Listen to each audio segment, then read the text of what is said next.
Most Christians missed the end-time prophecy about Saudi Arabia. Is Saudi Arabia mentioned by name in one of the Bible's end-times prophecies?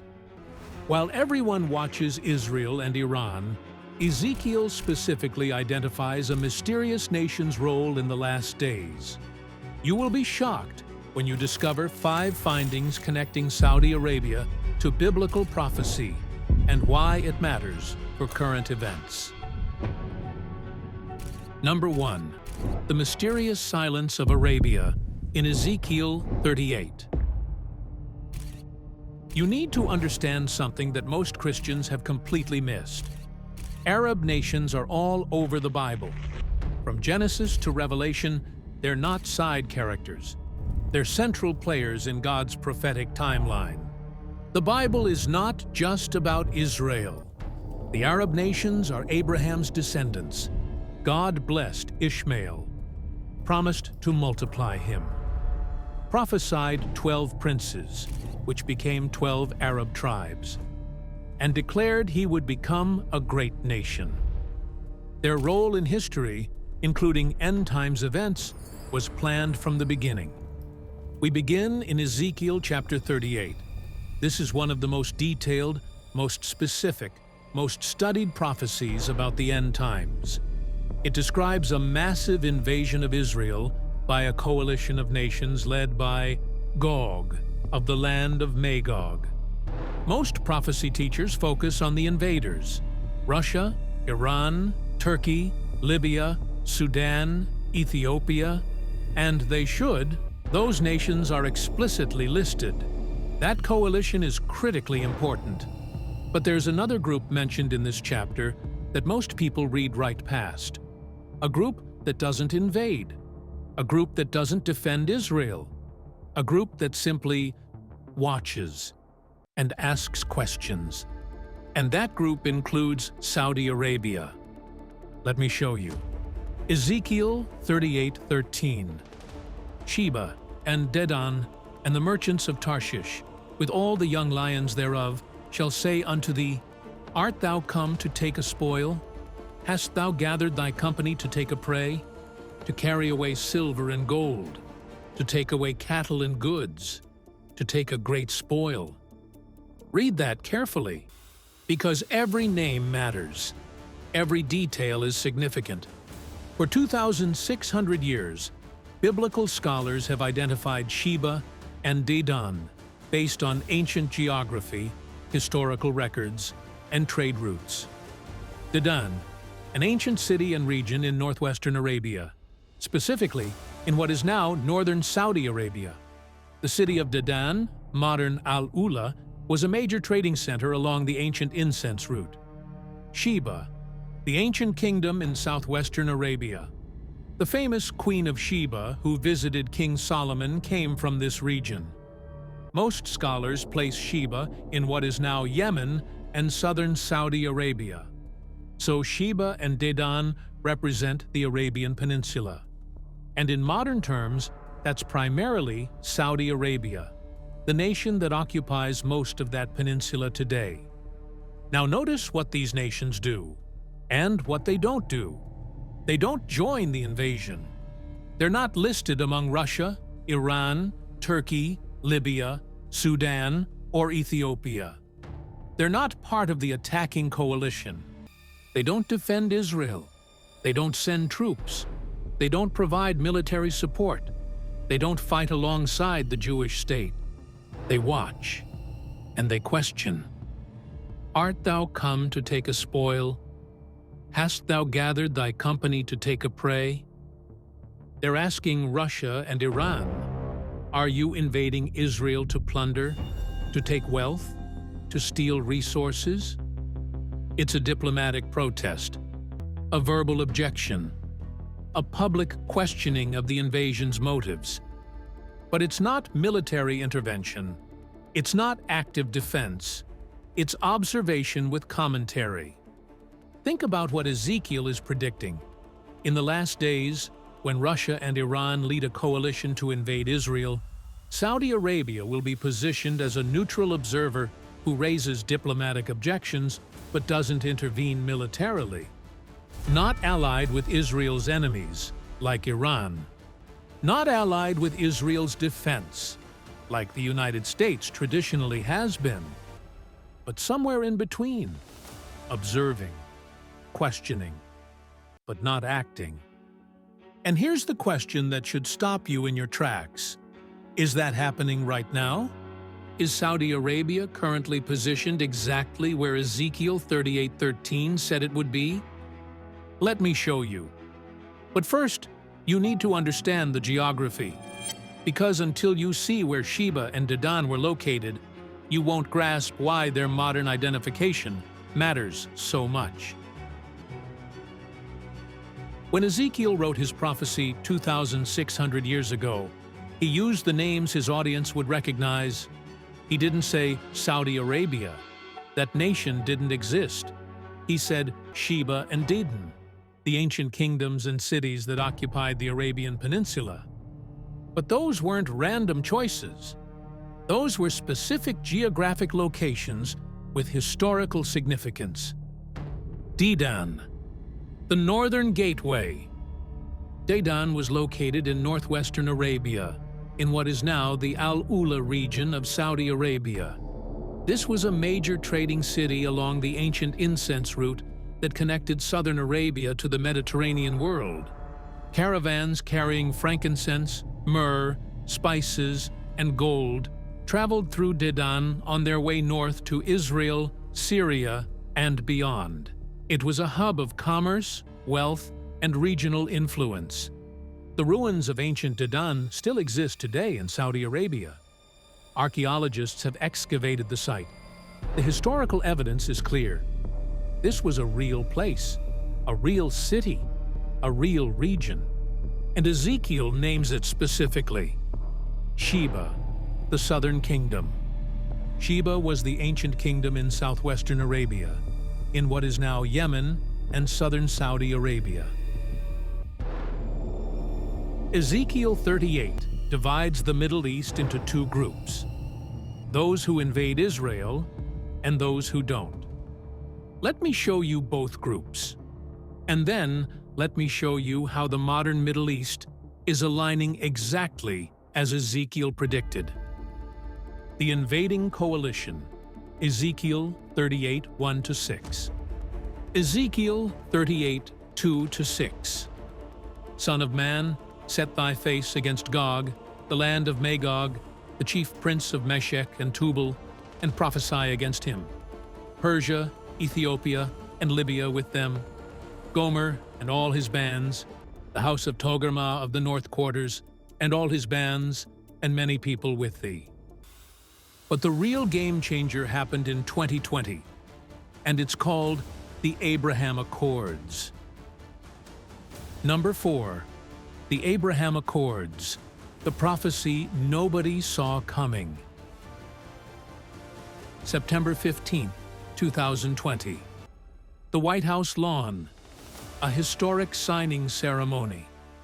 President Donald Trump stands between leaders from the United Arab Emirates, Bahrain, and Israel as they sign normalization agreements, the first Arab-Israeli peace deals in 26 years. The agreements were called the Abraham Accords because Abraham is the father of both Jews, through Isaac, and Arabs, through Ishmael.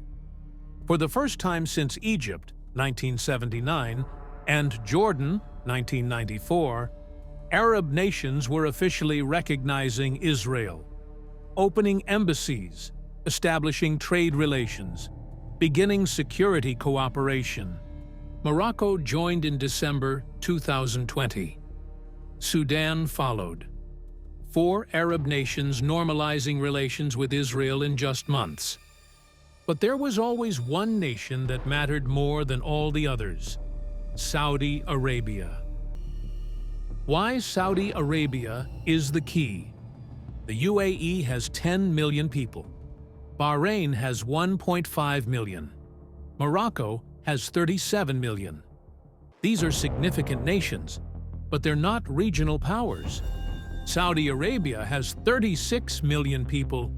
It's the wealthiest Arab nation, the largest oil producer, the guardian of Islam's holiest sites, the de facto leader of the Sunni Arab world. If Saudi Arabia normalizes with Israel, most of the Arab world follows.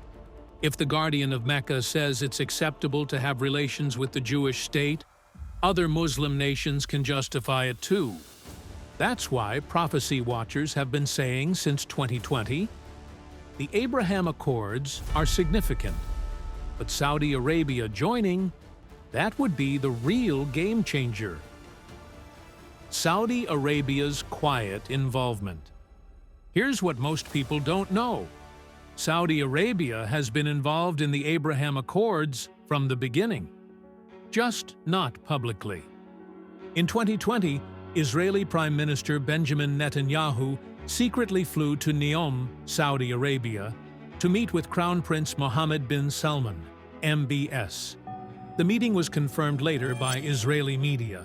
In 2022, Saudi Arabia opened its airspace to Israeli flights. For the first time, Israeli commercial airlines could fly over Saudi territory to reach Asia. A huge breakthrough.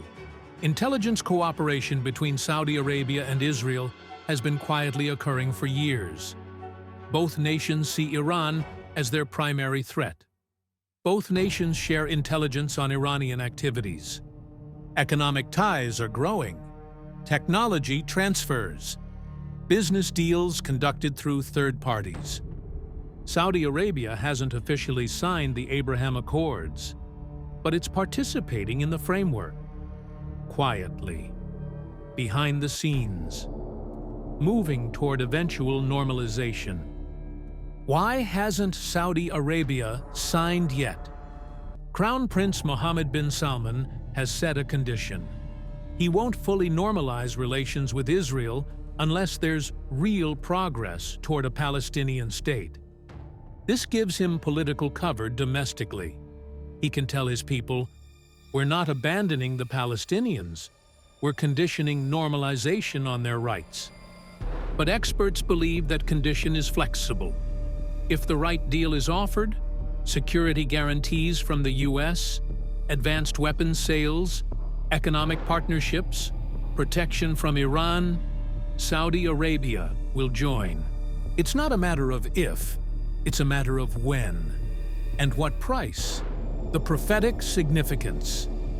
Now think about what's happening.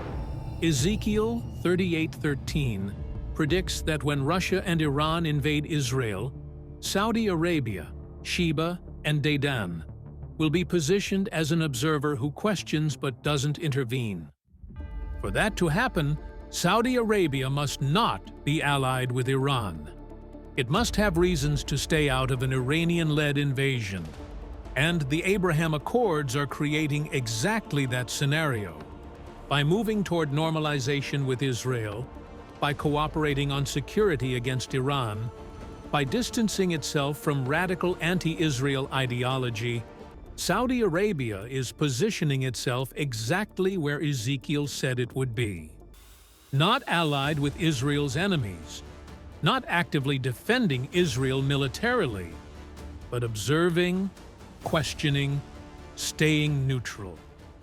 The Abraham Accords aren't just politics, they're prophecy in motion. But to understand why this is happening, you need to understand the man behind it. Crown Prince Mohammed bin Salman, because he's transforming Saudi Arabia in ways that align perfectly with Ezekiel's prediction. Number 5. The Crown Prince, MBS, and the New Middle East.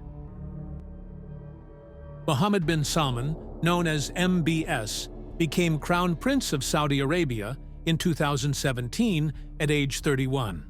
He's the son of King Salman and the de facto ruler of the kingdom, and he's transforming Saudi Arabia faster than anyone thought possible. Vision 2030, the economic transformation. In 2016, MBS launched Vision 2030, an ambitious plan to diversify Saudi Arabia's economy away from oil dependence and modernize the kingdom. Key elements: building new cities, Neom, a $500 billion futuristic megacity. Opening tourism, previously restricted. Allowing entertainment, concerts, cinemas, sports events.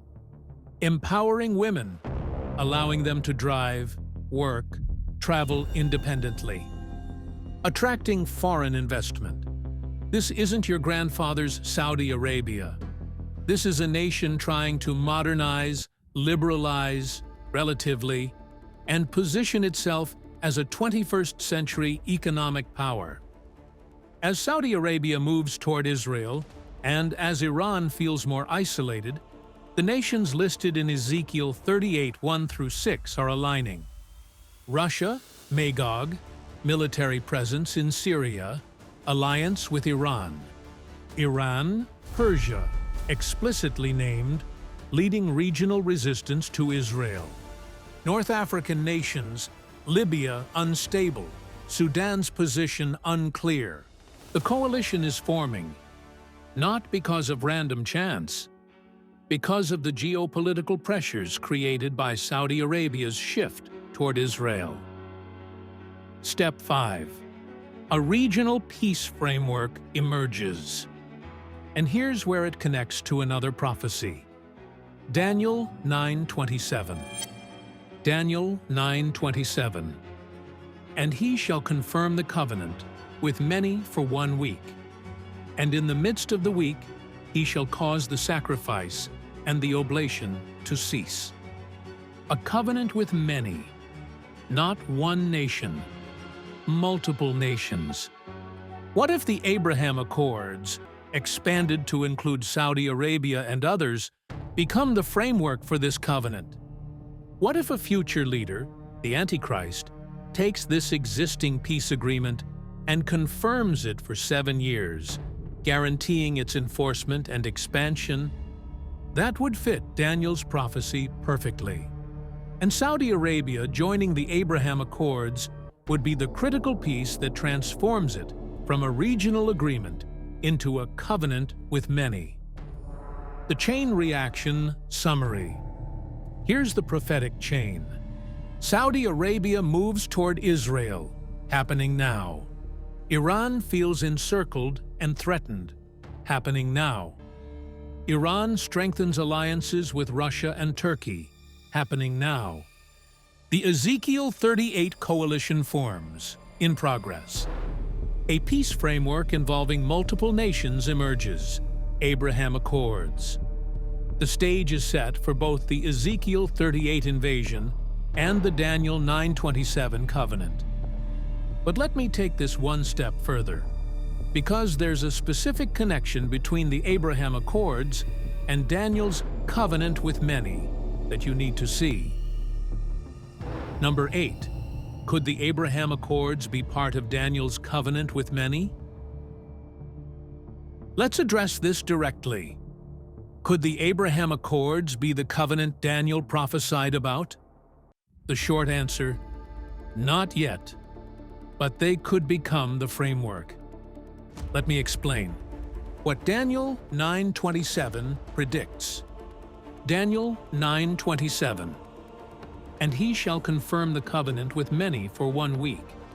And in the midst of the week he shall cause the sacrifice and the oblation to cease. And for the overspreading of abominations he shall make it desolate, even until the consummation. And that determined shall be poured upon the desolate. Key details. He, the Antichrist, the prince that shall come, from verse 26. The future world ruler, shall confirm, not necessarily create from scratch. The word confirm means to strengthen, enforce, or guarantee an existing agreement. The covenant with many, a peace agreement or security pact involving multiple nations. For 1 week, in Daniel's prophecy, weeks are weeks of years. 1 week equals 7 years. This is the 7-year tribulation period. Why the Abraham Accords fit the framework. Now let's compare that to the Abraham Accords. Multiple nations, UAE, Bahrain, Morocco, Sudan have signed. Saudi Arabia and others are considering it. This is a covenant with many. Peace/security agreement. The Abraham Accords normalize relations, establish economic ties, create security cooperation between Israel and Arab nations. The accords already exist. They don't need to be created from scratch, just confirmed, strengthened, or guaranteed for a specific period. Imagine this sequence. Saudi Arabia joins the Abraham Accords, possibly in exchange for U.S. security guarantees and weapons sales. Most of the Sunni Arab world follows Saudi's lead. A comprehensive Middle East peace framework exists. The world celebrates peace in the Middle East. The conflict is over. A charismatic leader emerges who guarantees this peace for 7 years. That guarantee triggers the start of Daniel's 70th week, the tribulation. In this scenario, the Abraham Accords aren't the fulfillment of Daniel 9:27, but they're the template, the existing agreement that the Antichrist confirms. Clarifying what this is not. Let me be very clear about what I'm not saying. I'm not saying Trump is the Antichrist. He's not. I'm not saying the Abraham Accords are evil. They're not. I'm not saying the tribulation has started. It hasn't. I'm not saying we can predict the exact day of Christ's return. We can't. What I am saying is this. The Abraham Accords are creating the exact framework, a multi-nation peace agreement in the Middle East that Daniel prophesied about. It's stage setting, not fulfillment, preparation, not completion, but the stage is being set with remarkable precision. The Daniel 9 connection to Ezekiel 38. And here's where it all connects. If the Abraham Accords, or a similar framework, become the covenant with many that triggers the tribulation, then the Ezekiel 38 invasion likely happens during that 7-year period. Some scholars believe Ezekiel 38 occurs before the tribulation.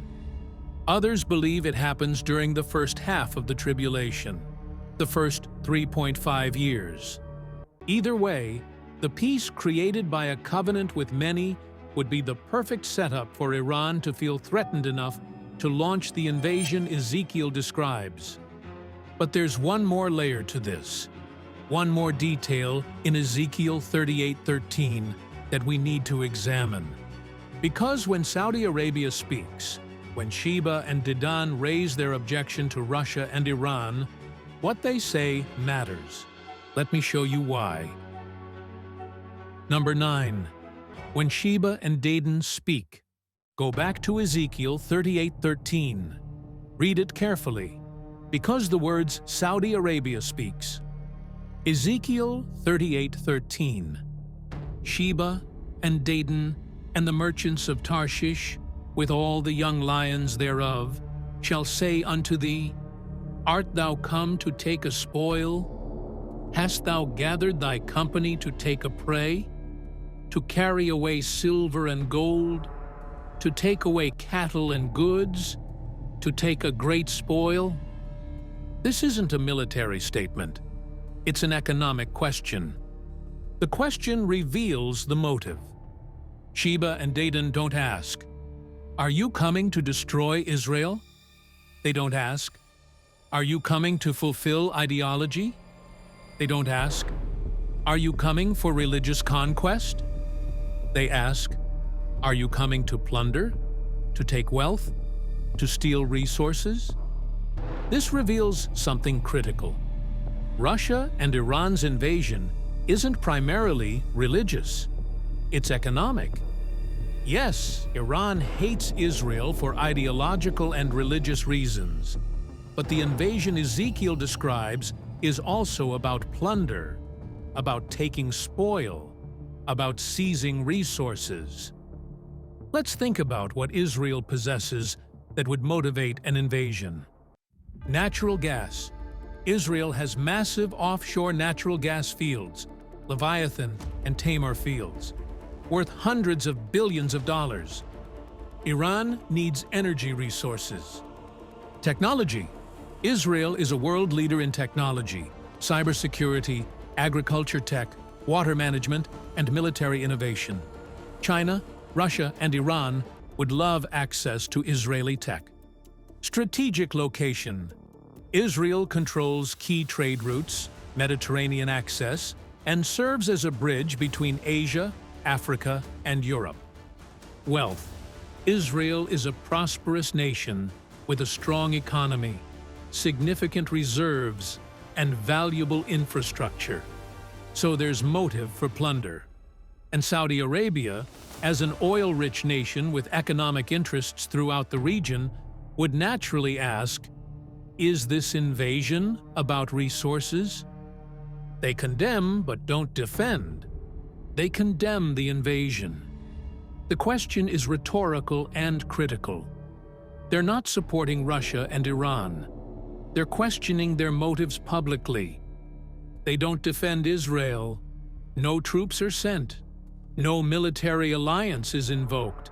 No direct intervention occurs. This is diplomatic pressure without military commitment.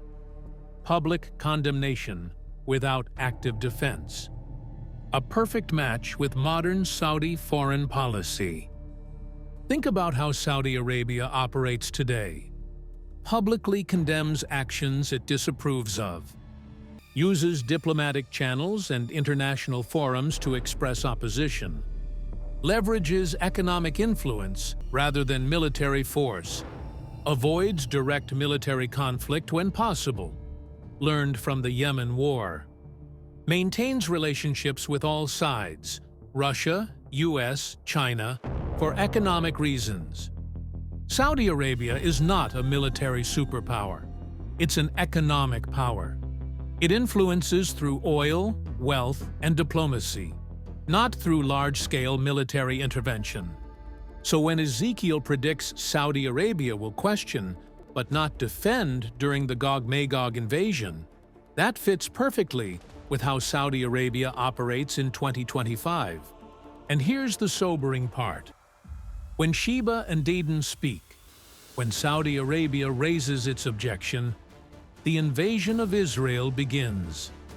Their question doesn't stop Russia and Iran. It's not meant to. It's a witness, a testimony, a statement for the record that this invasion is unjust. And then God intervenes. Not Saudi Arabia, not the United Nations, not America. God. Ezekiel 38:22-23. And I will plead against him with pestilence and with blood, and I will rain upon him and upon his bands and upon the many people that are with him, an overflowing rain and great hailstones, fire and brimstone. Thus will I magnify myself and sanctify myself, and I will be known in the eyes of many nations, and they shall know that I am the Lord. Fire, hailstones, pestilence, supernatural judgment, and the world watches in shock, including Saudi Arabia. But after Ezekiel 38, after God saves Israel supernaturally, what happens next? That's where the prophetic timeline gets even more intense. Number 10. After Ezekiel 38. Ezekiel 38-39 describes the Gog-Magog invasion and God's supernatural defeat of the invaders. But that's not the end of the story. It's a catalyst for what comes next. The armies are destroyed supernaturally. Ezekiel 39:6. And I will send a fire on Magog, and among them that dwell carelessly in the isles, and they shall know that I am the Lord. Not just the armies are destroyed, the nations themselves face judgment. Russia, Magog, is struck with fire. Step 2. Israel is miraculously saved. The world watches as God saves Israel without human intervention. No armies defend her.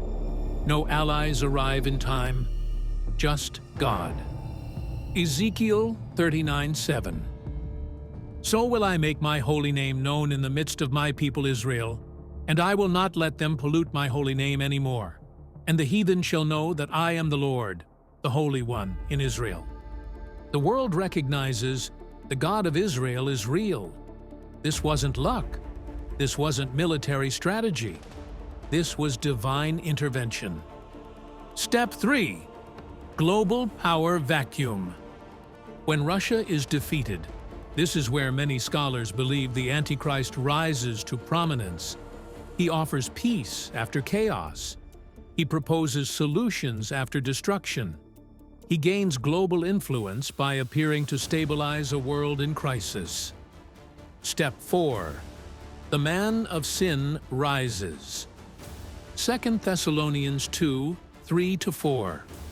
Let no man deceive you by any means, for that day shall not come, except there come a falling away first, and that man of sin be revealed, the son of perdition, who opposeth and exalteth himself above all that is called God, or that is worshipped, so that he as God sitteth in the temple of God, showing himself that he is God.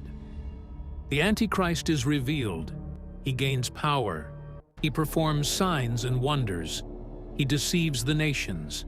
And he does something that connects directly to Daniel 9:27. He confirms a peace covenant for 7 years. Step 5. Peace framework strengthened.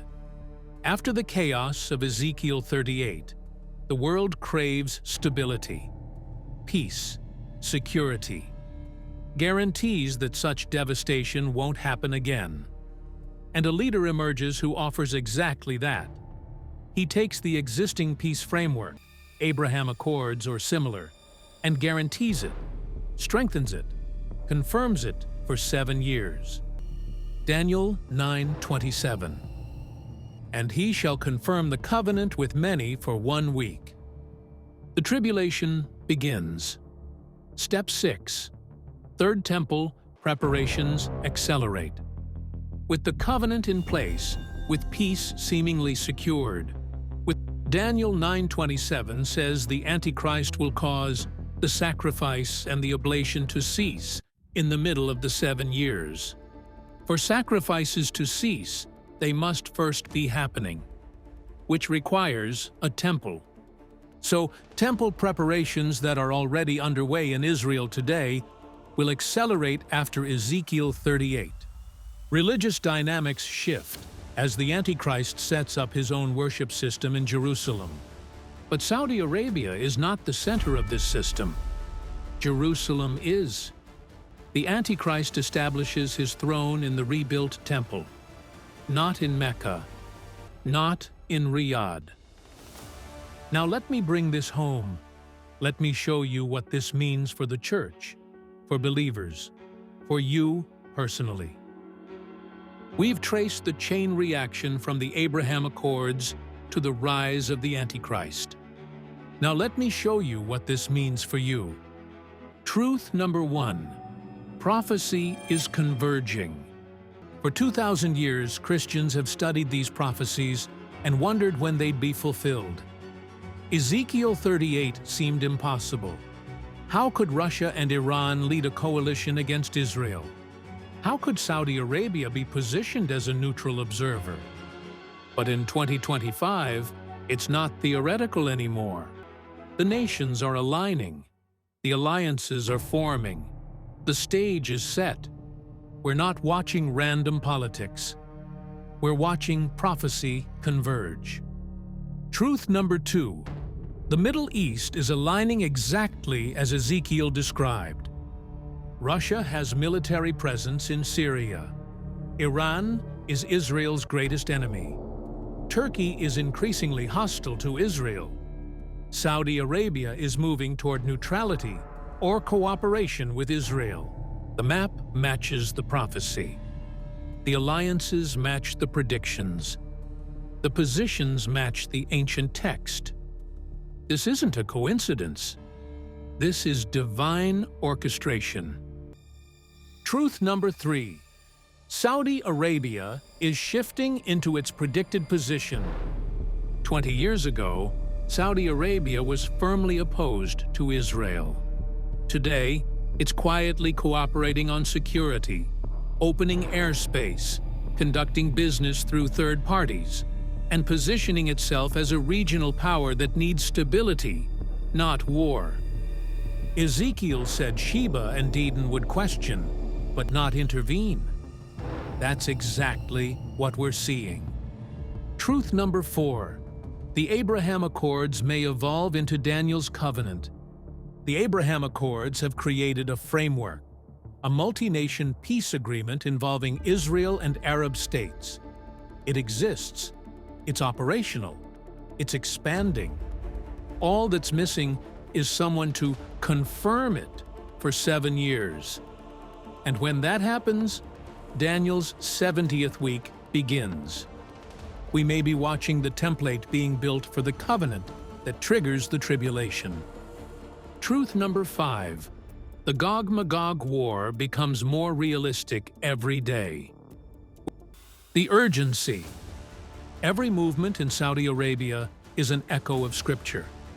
Every agreement, every negotiation, every shift brings us closer to the moment Jesus described. Matthew 24, 6-8. And ye shall hear of wars and rumors of wars. See that ye be not troubled. For all these things must come to pass, but the end is not yet. For nation shall rise against nation, and kingdom against kingdom. And there shall be famines, and pestilences, and earthquakes in divers places. All these are the beginning of sorrows. We're in the beginning of sorrows, the birth pangs, the signs converging. The question for you: so what should you do with this information? First, thank God that He revealed the future. You're not living in ignorance. You're not blind to what's coming. God has pulled back the curtain and shown you exactly what's ahead. Second, live with urgency, not panic, not fear, but urgency. Evangelize. Share the gospel. Tell people about Jesus, because time is short. Third, watch. Jesus commanded us to watch. Pay attention to world events. See how they align with Scripture. Recognize the times. Fourth, be ready. The final word. Saudi Arabia isn't the center of end times prophecy, but it's a critical piece. A nation most Christians overlooked. A player most prophecy teachers ignored. But Ezekiel saw it 2,600 years ago. And we're watching it unfold right now. When Saudi Arabia speaks, when Sheba and Dedan raise their objection to Russia and Iran, the Gog-Magog war begins. And that war leads to the rise of the Antichrist, the confirmation of the covenant, the tribulation, and ultimately, the return of Jesus Christ. We're not just watching the news, we're watching the countdown. Are you ready?